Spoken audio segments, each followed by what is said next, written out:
Ay, mga ano lang ng bata.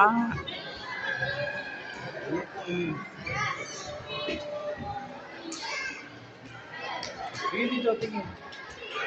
Tingin, boy.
Likot ako.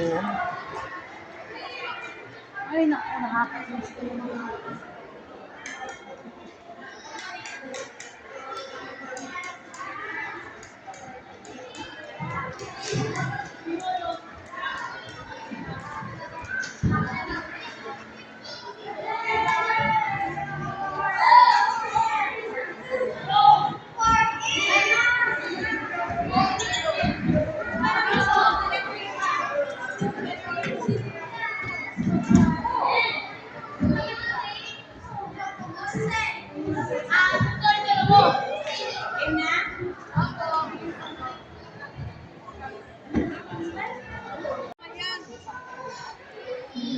Ganda.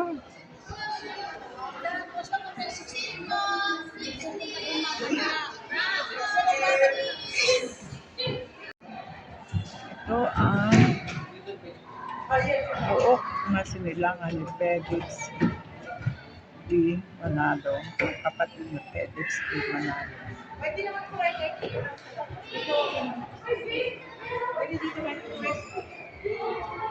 Ito ang silver namin sa ating araw. Ito ang lampara.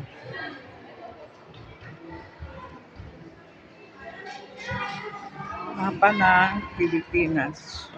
Luzon, Visayas. Excuse po, bawal Bawal. video.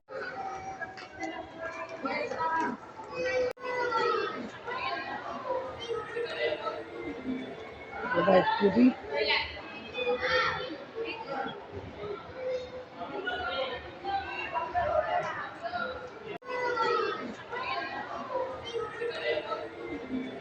Mercury.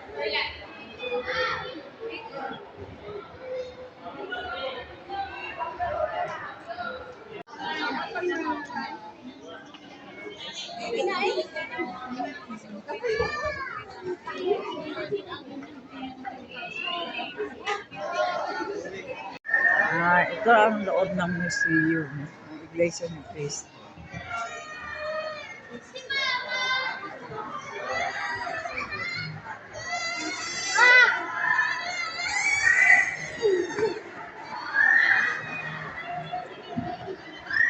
Andito pala kayo. 17, ay 16 po kami, kayo 17. Batch 16 po kami. 160? Opo, yung tatawagin nila mamaya. Paano malalaman? Tatawag sila, hindi pa nga po kami tapos cross. Dito po picture mo sa Harper. Picture. Andun eh. Ay, naiwan siya? Hindi, andito na rin. Kaya lang, hindi ko siya pumasok sa loob eh. Hindi pa ako. Ang gaganda. Ayan.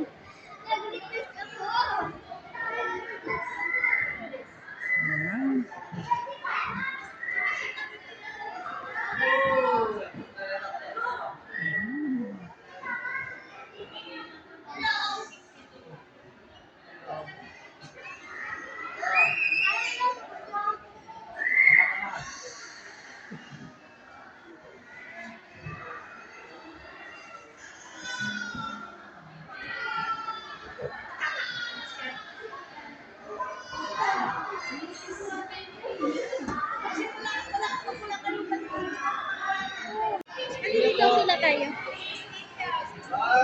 16. 7 days of creation. May bibigay ako sa inyo. Bago ko explain yan, may bibigay muna ako sa inyo. I-identify ninyo kung saan dyan ang una. At ang una, ang pagkasunod-sunod ng paglikha ng Diyos sa mundo. Sige, okay. 7 days.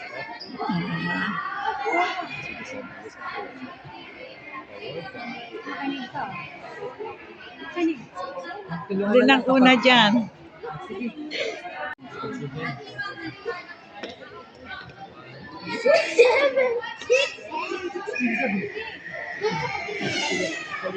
Hindi lang.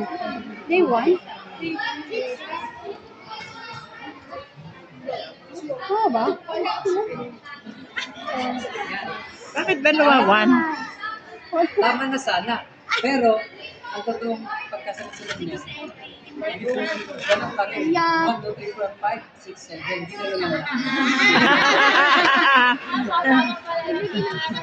Pwede nyo bang basahin sabay-sabay? The Lord created light. The Lord God created the sky. The Lord God created the earth and the land. The Lord God created sun, moon, and stars. The Lord God created the sea, creatures, and birds. The Lord God created the land, animals, and mankind. The Lord God completed His creation. Nating Kapisana Pinti, dito po napibilang ang mga kapatid na 12 years old hanggang 17 years old. Okay po, ilang taon nga ulit ang Kapisana Pinti?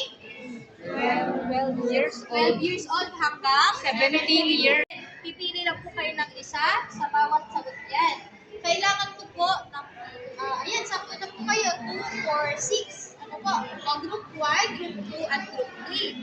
Ngayon, pupunta po kayo sa number 1, sa number 2, at sa number 3. Okay na kayo? Dito kayo. Upang natin masihan ang mga iglesia ng Kristo sa kanilang pananampalataya. As God's creation. Ayan, to worship the Lord God. Tama po mga kapatid. Dahil dyan, doon na tayo sa kabila. Yay! At ikain o mission. Isulong ang pasiglang tulong ng Diyos, mataas na uri ng pangalaw sa magulang, at mataas na pagpapahalaga sa ating pag-aaral. Una po, isulong ang pasiglang pagtulong sa Diyos. Kapag sinabi mga kapatid, isulong, ang ibig sabihin po nun ng isulong ay itaas o tinataas.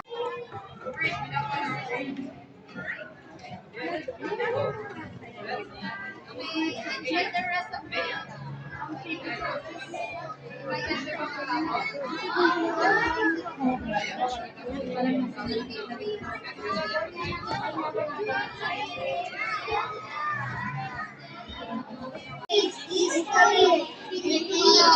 Maglalaro tayo, pero bago nun, pila muna.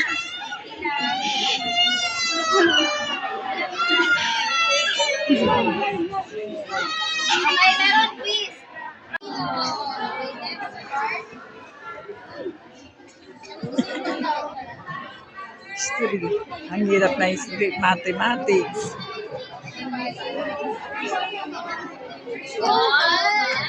Carbon plus 1 year.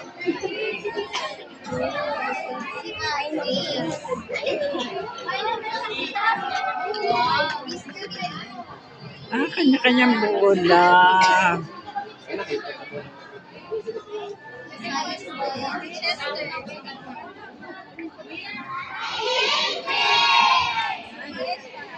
Team has for God. Teams one like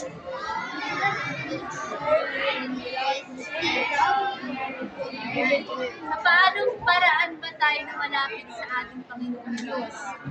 Pamamagitan ng panalangin.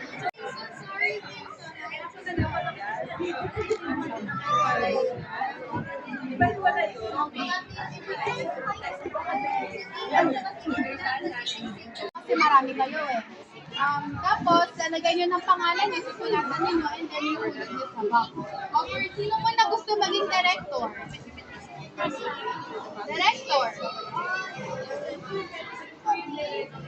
Yung director po, sila po yung gumagawa ng mga movies na pinapanood.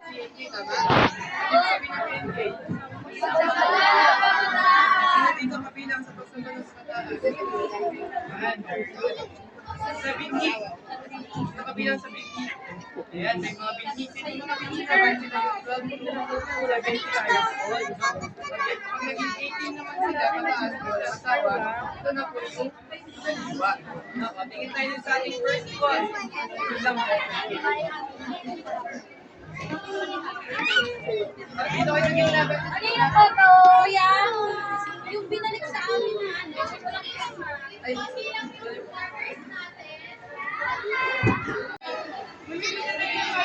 Ay, bakit po?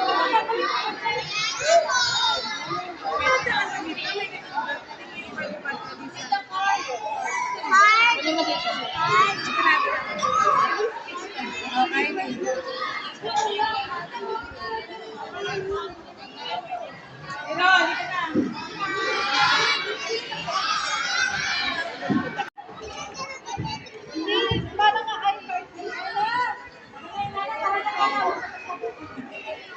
association, dito po tayo tinuturuan or binibigyan po ng knowledge about sa mga trabaho, sa profession na pwede natin pasukin pag malaki na po tayo. Ano po? Dito po sa harapan natin, may mga different professions po tayong nakikita dito. Kung ano man po yung mga gusto natin maging paglaki natin. So, ngayon po, hindi ko po kayo makapunta isa-isa. Tatanungin ko na lang po sa isa sa inyo kung sino po may gusto ng mga ano dito professions. So, first po, sino po yung gusto yung film director? Yung film director po, sila po yung gumagawa ng mga movies na napapanood natin. Sino po gusto?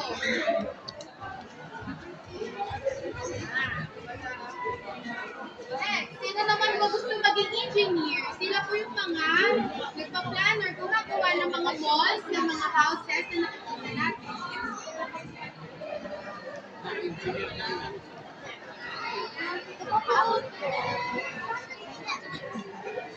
Abot po.